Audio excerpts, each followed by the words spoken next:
Welcome guys. Movie की starting में हमें आर्कटिक की बर्फीली चट्टानों के बीच एक आदमी को दिखाया जाता है जिसका नाम निकेल्सन है। निकेल्सन यहाँ पर पिछले कई दिनों से फंसा हुआ है और वो यहाँ पर मदद का इंतजार कर रहा है। उसके पास एक प्लेन भी होता है जो क्रैश हो चुका है। निकेल्सन अपने साथियों के साथ यहाँ से गुजर रहा था, लेकिन उसका प्लेन क्रैश हो गया जिसमें उसके सभी साथी मारे गए और अब वह अकेला ही बचा है। इसीलिए वह यहाँ पर किसी की मदद का इंतजार कर रहा है। उसके पास एक छोटी सी मशीन भी होती है जिसको हैंडल घुमाने से आसपास अगर कोई भी हेलीकॉप्टर होगा तो उसकी लोकेशन उसको मिल जाएगी, जो कई बार ट्राई करने के बाद भी उसे कुछ पता नहीं पड़ता, क्योंकि एक ऐसी जगह है जहाँ पर कोई भी आसानी से नहीं आता। यहाँ से ऊपर जहाँ बर्फ कच्ची होती है, निकेल्सन ने वहाँ पर मछलियां पकड़ने के लिए छोटे छोटे फंदे लगाए होते हैं। उसने कई सारी मछलियां पकड़ ली हैं और वही मछलियां खाकर वो अपने आप को जिंदा रखता है। निकेल्सन अगली सुबह ऊपर चट्टान पर जाता है जहाँ पर वो अपनी मशीन एक बार फिर से ऑन करता है, लेकिन आज भी उसको किसी की रास्ता नहीं पता होता। यहाँ पर हमें एक पत्थर भी देखते हैं जिन पत्थरों से वे बात करता है। ये वो हैं उसके साथी जो मर गए थे, उनसे उन सबको यहाँ पर दफना दिया है। अब मिकेल्सन वापस अपने प्लेन में आ जाता है। वो देखता है जो मछलियां उसने जमा करके रखी थी अब वो वहाँ पर नहीं है। मिकेल्सन को लगता है कि जरूर उसकी तरह कोई सर्वाइवर होगा,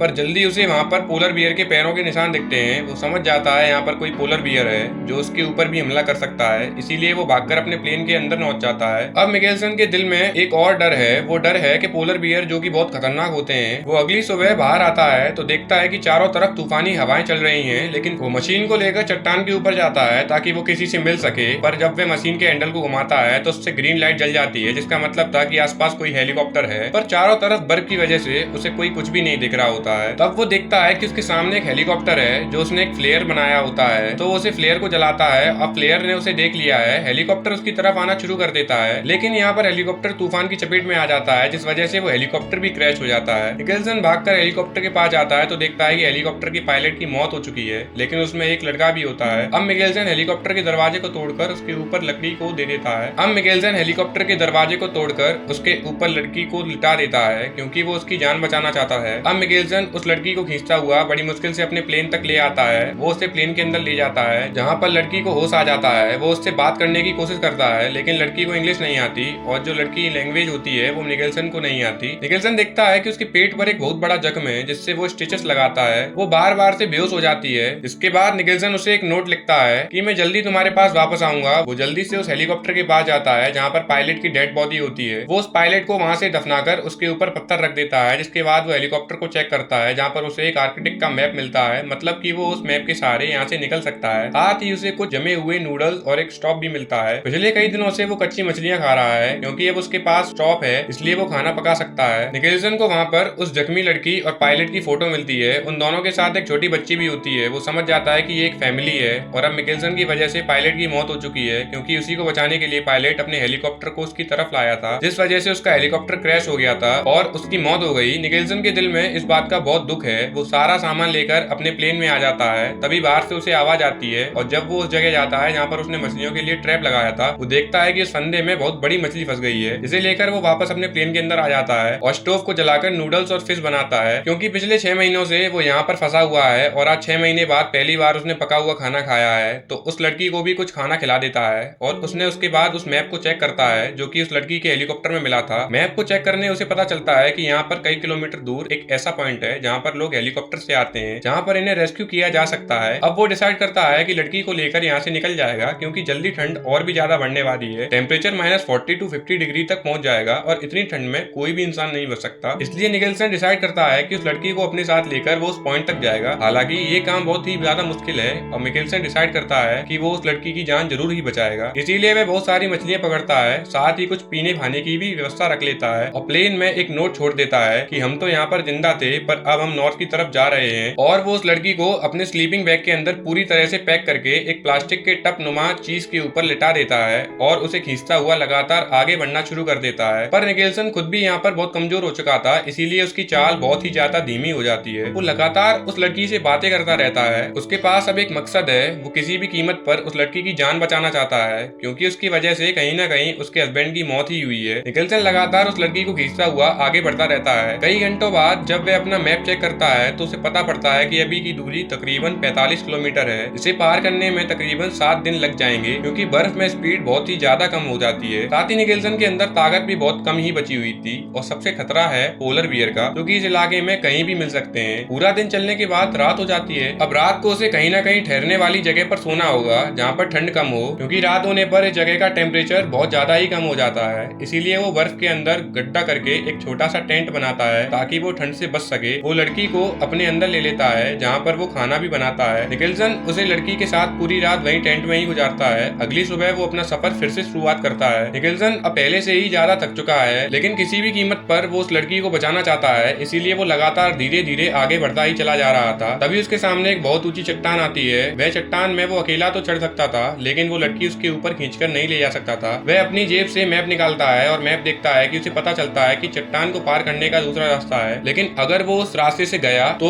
उसे 4-5 दिन और भी ज्यादा लगेंगे और उसके पास इतने खाने की सप्लाई भी नहीं है कि वो उतने दिनों तक सरवाइव कर सके। इसलिए अब उसे उस चट्टान के ऊपर ही जाना होगा। अब उससे पहले वह खुद चट्टान के ऊपर जाता और वहां से रस्सी से वह लड़की को खींचना शुरू कर देता है। वो धीरे धीरे उसे ऊपर खींच रहा होता है, तभी अचानक उसके यहाँ से रस्सी छूट जाती है और वो लड़की घिसटते हुए वापस उसी जगह पर पहुंच जाती है। निकल्सन समझ जाता है कि यहाँ से लड़की को ऊपर खींचना असंभव है, इसीलिए ऊपर से सारा सामान नीचे लाता है। वह समझ चुका है कि अगर उस लड़की को बचाना है तो उसे दूसरे वाले लंबे रास्ते से ही जाना होगा। अब वह धीरे धीरे उसी लंबे रास्ते से आगे बढ़ना शुरू कर देता है। यहाँ लड़की बहुत ज्यादा जख्मी है, इसीलिए उसकी तबीयत पहले से भी ज्यादा खराब हो चुकी है। निकल्सन लड़की को खींचता हुआ पूरा दिन चलता रहता है और अब रात हो जाती है। रात होने पे उसे कहीं ना कहीं शेल्टर लेना होगा, क्योंकि रात को ठंड बहुत ज्यादा ही बढ़ जाती है और साथ ही उस बियर से भी इन लोगों को खतरा है। तभी चट्टानों के बीच में उसे एक छोटी सी सुरंग दिखती है। वो समझ जाता है कि ये पोलर बियर की ही सुरंग है, लेकिन उसके पास इसके अंदर जाने के अलावा और कोई रास्ता नहीं था। निकल्सन की किस्मत अच्छी होती है कि उसके अंदर पोलर बियर नहीं होता। वो लड़की को लेकर अंदर चला जाता है जहाँ पर वह खाना बनाता है, लेकिन अब उसका गैस भी खत्म हो चुकी है, मतलब कि इसके वह पकाकर नहीं खा सकता। दिन गुजरने के साथ साथ निकल्सन की मुश्किलें भी बढ़ती जा रही हैं। अब जब निकल्सन गुफा के अंदर होता है तभी उसे किसी की गुजरने की आवाज आती है। वो समझ जाता है कि बाहर पोलर बियर है और तभी पोलर बियर अंदर आने की कोशिश करता है, लेकिन निकल्सन किसी तरह उसका जो फ्लेयर होता है वो उसे जलाकर बाहर फेंकता है, जिससे पोलर बियर डरकर वहां से भाग जाता है। निकल्सन डर के साथ पूरी रात गुजारता है। अगली सुबह जब वे बाहर आता है पोलर बियर वहां पर नहीं होता, इसीलिए जल्द से वो लड़की को लेकर इस जगह से निकल जाता है। अब कई घंटों चलने के बाद सामने एक बर्फीला तूफान आ जाता है। बर्फीला तूफान से बचने के लिए वो स्लेट को